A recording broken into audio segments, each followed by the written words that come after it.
तो ये जो ट्रंप ने कदम उठाया है उसके बाद हो ये रहा है कि यूरोपियन यूनियन और चीन के बीच कॉल्स का आदान प्रदान बढ़ गया है।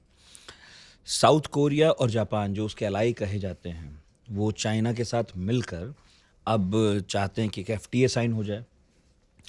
इसी तरह से एक खलबली मची हुई है एशिया के सभी देशों में। इनफैक्ट चाइना जो अभी हाल में इंडिया के साथ उसने कुछ अपने सीमा विवाद हल भी किए हैं, लग रहा है कि वो भी भारत की तरफ भी हाथ बढ़ाना चाहता है।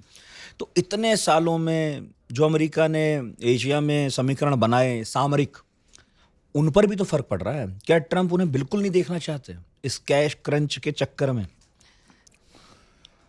देखिए, डेमोक्रेसी में एक बड़ी मुसीबत है।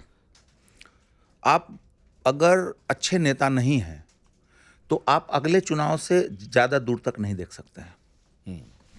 मेरा दूसरी बार हो गया ना, मैं राष्ट्रपति बन गया ना, मगा मूवमेंट कर लिया, मेरी लीगेसी हो गई, मैंने सबको औकात दिखा दिया, मेरा ईगो संतुष्ट हो गया। बाकी क्या, मैं 78 साल का हूँ, बहुत ज़्यादा जीऊँगा 20 साल और, क्या फ़र्क पड़ता है। एक तो ये मेंटालिटी, ये रियल मेंटालिटी होती है।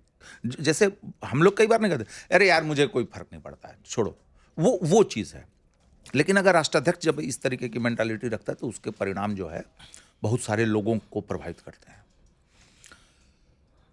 आपने जापान का या कोरिया का एग्जाम्पल दिया, या यूरोपियन यूनियन का, जो अमेरिका के सबसे स्टॉन्च एलाइज हैं।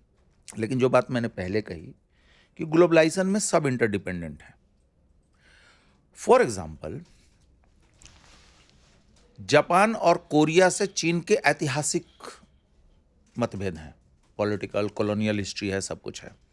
लेकिन चीन जो है, या भारत, सीमा विवाद और ये, लेकिन भारत का सबसे बड़ा बिजनेस पार्टनर भले वो टेक्निकली अमेरिका है, लेकिन एक्चुअली वो चीन है। और कोरिया का तो चीन का जो बिजनेस है दूसरे नंबर वाला बहुत दूर है, और जापान तो है ही है, सबसे ज़्यादा टूरिस्ट जापान जाते हैं। तो ऑलरेडी उनके बीच में एक सिनर्जी है, ग्राउंड है। हाँ।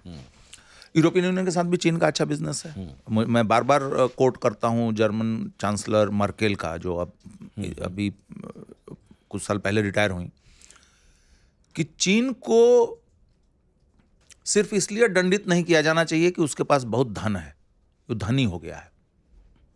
क्योंकि धनी होना कब से पनिशमेंट का ग्राउंड बन सकता है? वो भी पश्चिम तय करे, और भी पश्चिम, जहां पे कि ये बहुत बड़ा क्राइटेरिया है, यही कि पैरामीटर है वो। कि कौन कौन तय करेगा। देखिए, इंटरेस्टिंग आपको मैं बात बताऊं कि ये, हालांकि ये टर्म यूज करना मुझे थोड़ा सा, मतलब खुद ही मुझे कन्विंसिंग नहीं लग रहा है, लेकिन मेरे पास कोई दूसरा टर्म नहीं है, कि हम एक दूसरे तरीके का क्लैश ऑफ सिविलाइजेशंस देख रहे हैं,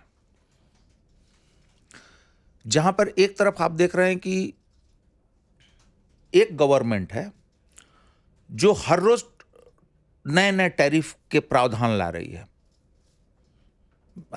आज लगा दो, कल हटा दो, 1 अप्रैल को नहीं करूंगा क्योंकि फुल्स डे है, 2 तारीख को करूंगा, लिबरेशन डे करूंगा, फिर कुछ दिन के बाद हटा दूंगा, अच्छा इनसे तो बात हो रही है तो इनका रोक दो अभी।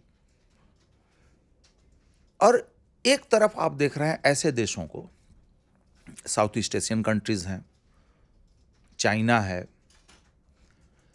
जो कि रिटेलिएट तो कर रहे हैं या अमेरिका के से समझौता की भी बात कर रहे हैं, लेकिन वो किसी तरीके के उद्विग्न नहीं है, बेचैन नहीं है। वो कूल माइंड से अपना काम कर रहे हैं, देख रहे हैं कि क्या है नहीं है। तो मैं समझता हूं कि एक सर्टेन सिविलाइजेशनल या सर्टेन कल्चरल पर्सपेक्टिव से ये समझदारी आती है कि आप किस तरीके से रिएक्ट करते हैं। जैसे इन्होंने क्या किया, यमन वाला, मिसाइल दागो, और रात में सब वो टेलीग्राम पे दारू पी के वो प्लान ही जो है वो कर दिया, जो वाइस प्रेसिडेंट और डिफेंस सेक्रेटरी हुआ ना, वो तो सबके सामने आया, अटलांटिक का एडिटर इन चीफ ने तो उसको पब्लिश ही कर दिया। तो ये अब आप अंदाजा लगाइए सर, कि चीन का विदेश मंत्री एक ऐसा व्यक्ति बना था जो शी जिनपिंग का सबसे करीबी था, यंग था, उसको लोग देख रहे थे कि ये हो सकता है कि फ्यूचर में चाइनीज लीडर बने। लेकिन जब पता चला कि इसने अपने पर्सनल संबंधों के बारे में छुपाई बात, तुरंत उसको ग्राउंड कर दिया गया और बीजिंग में एक लाइब्रेरी में पुस्तकालय अध्यक्ष बना के बैठा दिया गया। तो चाइना में या बहुत सारे और कंट्रीज में अगर आप मेरिटोरियस नहीं हैं, आप बढ़िया परफॉर्मेंस नहीं दे रहे हैं, तो प्लीज आप रास्ता खाली करिए। लेकिन बहुत सारे देशों में इंक्लूडिंग अमेरिका, वहां तो रिवार्ड मिल रहा है लोगों को। ट्रंप क्या बोलते हैं, बहुत सरकारी नियमों में गड़बड़ है, मैंने खुद उसका फायदा उठाया because I was a businessman. अभी क्या बोल रहे हैं, मैं जानता हूं टैरिफ का क्योंकि मैंने बिजनेस किया है, जापानी बहुत ले जाते हैं हमारे यहां से पैसा, मैंने जापानियों से बिजनेस किया, मैंने बहुत पैसा बनाया है। तो मेरे कहने का मतलब है ये है कि ये एक तरीके का आप एक ऐसा प्रोफाउंड बैटल देख रहे हैं, लेकिन चूंकि हम लोग खुद उस नाव में हैं, इसलिए हम लोगों को उसकी इंटेंसिटी का उस तरीके से आभास नहीं हो रहा है। ये हिस्टोरिक अनफोल्डिंग आप देख रहे हैं, और ये आज से शुरू नहीं हुआ है, ये 4-5 साल से ये प्रोसेस शुरू हो रहा है, जिसमें ब्रिक्स का उदय होना, बेलारूस में या हांगकांग में जो सो कॉल्ड डेमोक्रेसी के लिए आंदोलन उठे, उनको जिस तरीके से कजाकिस्तान में दबाया रूस और चीन ने। उसके बाद आपने अरब में अभी कल देखा आपने कि प्रिंस मोहम्मद के छोटे भाई डिफेंस मिनिस्टर ईरान पहुंचे हैं, कतर के अमीर पहुंचे हैं रशिया, और फिर ईरानियन विदेश मंत्री भी वहां पहुंचे हैं।